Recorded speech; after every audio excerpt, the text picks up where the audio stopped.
with Cassidy Hubbard afterwards. Here's Book.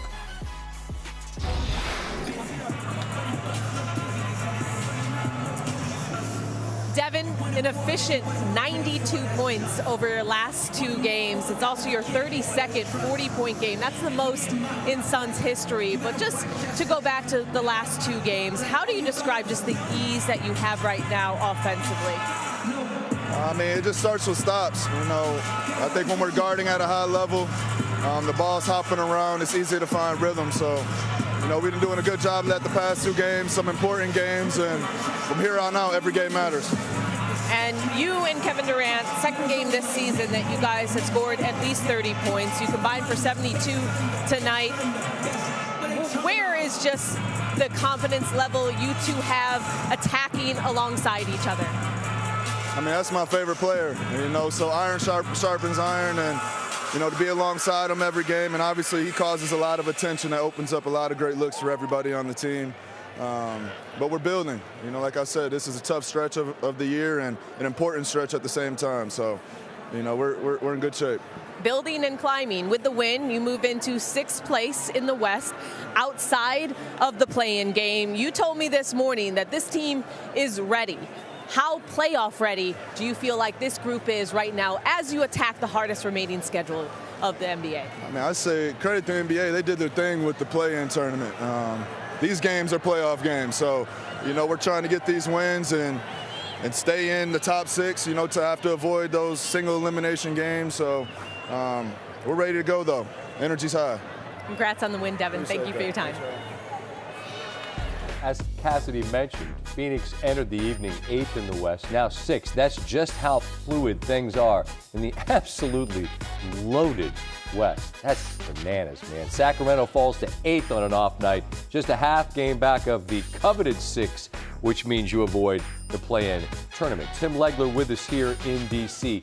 Phoenix looked dominant on Wednesday. You have enjoyed what they've shown in terms of what their ceiling can be, but you had concerns about the level of consistency. What stands out about the approach in this particular game? A couple weeks ago, I went in on them, and they deserved it. With the egg they laid against the Bucks, the way they played against the Spurs without Wemby, they deserved it. And I think they have been better.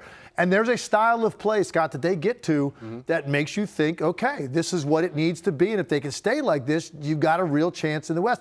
And that was great sound, by the way, to lead to this touchscreen. Okay. Because Devin Booker talks about 2 things. He talked about the ball hopping, and he talked about Kevin Durant drawing attention, and that's exactly what we're going to focus on right here. So let's just get right to it. This is impressive, Scott, because there's 14 seconds on the shot clock. Kevin Durant's taking the ball out of bounds on the side. So in 14 seconds, they're going to make 7 passes on this possession out of the half court that's going to lead to something great. So that's the ball hopping component of it. And this is just basic flex basketball. When the ball gets reversed, you get a back screen, a dive, followed by a down screen. Like everybody in the league runs some version of this when the ball gets reversed. That's the action they run initially. But that's not what they're really trying to get out of this. They're going to keep it moving around the perimeter. Comes back over here. Now, this is the thing that I want to see Kevin Durant do more. And when he does this, they're very difficult to defend. I don't think Kevin Durant sets enough ball screens. When he sets ball screens and he's involved in the action and this ball handler comes off, the way that he's going to make these 2 defenders react to that and what's open in the middle of the floor as a result is this. And now he catches it, and you can take a look. You can see my man Eubanks on here. He wants a lob. He's got his hand up. You can go there if you want. You can go out here if you want to. That defender came all the way down to your lap. Or you could go over here to the wing. He's got everything at his disposal, created 3 passing windows just because of his ability to set a screen, dive to the middle, and catch the basketball. That's the kind of reaction you get defensively for Kevin Durant. Here he makes the right read, and this is the last component of this. These guys are critical. Royce O'Neal's of the world, the Eric Gordons of the world, Grayson Allen when he plays who wasn't there. If they're making their share of corner threes after ball movement, the Phoenix Suns are legitimately a threat in the Western Conference to be that last team standing against Denver, because that's how I use everybody. They describe them relative to Denver. I think they're going to be there in the end. Who will be that team? The Suns have a chance when they play like this offensively. I thought the first half tonight was as good as they can play offensively. We don't have commandments on this show, but if we did, 2 of them would be don't overreact and provide context. Yes. Okay? Yes. No Dame Lillard for Milwaukee, okay? That explains some of it, But you back at the Footprint Center tonight, starting their final homestand of the regular season. And it was a good one. Coming into the evening, there were only 7 games left to play, 4 of them on their home floor, starting with the Cleveland Cavaliers, making a stop in downtown Phoenix. Mark McClune, also downtown Phoenix at the Footprint Center. Another strong showing from the Suns, and we need this. Yeah, certainly with the ups and the downs of this season. You know, this time last week, the Suns' prospects of not being in the NBA's play-in tournament certainly looked pretty bleak right there as a team that just could not find any continuity on the floor, and it looked like they were headed to the play-in, and that was going to make their road to the NBA playoffs just that much more difficult here in about 13 days. The first round of the NBA playoffs starting after the play-in tournament. But this is a team that is now one of the hottest in the NBA. Putting up back-to-back 70-point first halves. Second game in a row they've done that, and the Big Three seems to have found a new configuration. That's because Frank Vogel told us pregame something new was on the horizon tonight that we had never seen really at home for the Suns before. We'd seen it on the road in New Orleans. Bradley Beal running point guard. Hasn't been taking as many shots lately. Something head coach Frank Vogel said before the game was by design. Tonight was much of the same. He put up just 9 shots in the field, served as a good distributor with 7 assists as the Suns had 32 out of 44 shots overall, really moving the basketball around. This could be a successful new formula for the Suns as they close out the regular season and start looking forward to the postseason here. So meanwhile, the other 2 legs of the tripod benefited from Beal's new role. Kevin Durant and Devin Booker combining for 72 points, each putting up 20-plus shot attempts. A lot of thought that maybe Booker was trying to do too much as the point guard, and this just lets Book be Book. Booker leading the way with a game-high 40, his second straight 40-burger. Of course, he had a 50-point game earlier this week in New Orleans, and he was 9 for 9 from the free throw line. So let's take a live look at the Western Conference standings. Here's what it looks like currently for the Suns, with the Pelicans losing to the Magic tonight. The Kings and the Mavericks were both off tonight. The Suns take over that 6th playoff spot, which would keep them out of the play-in tournament. If they can stay there, it's still a logjam atop the conference with the T-Wolves, who are here on Friday.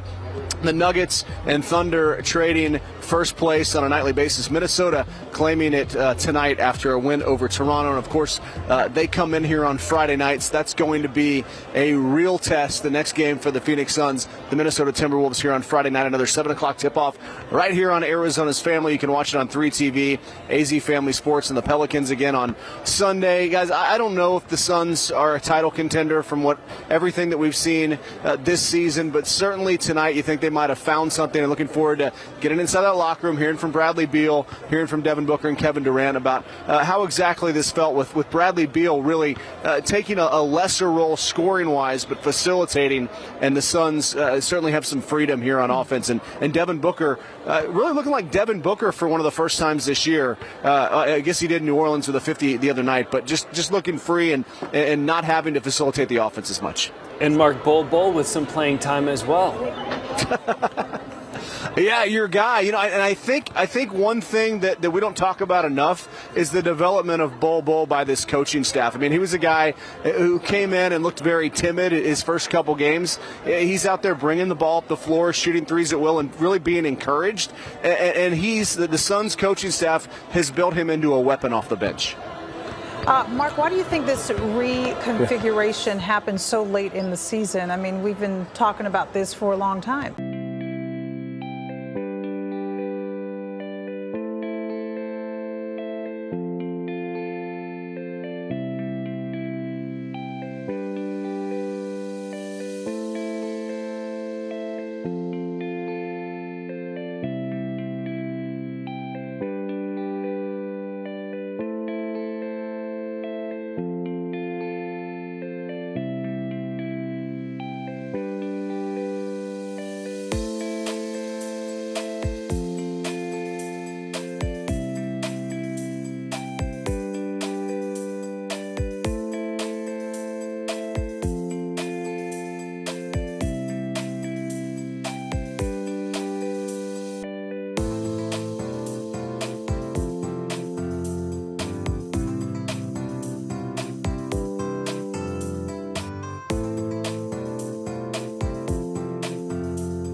precious love, the stars spell out.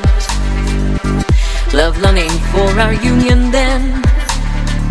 Love my fragrance so captivating. You're close to me, I lose myself. Never thought I would find love like this.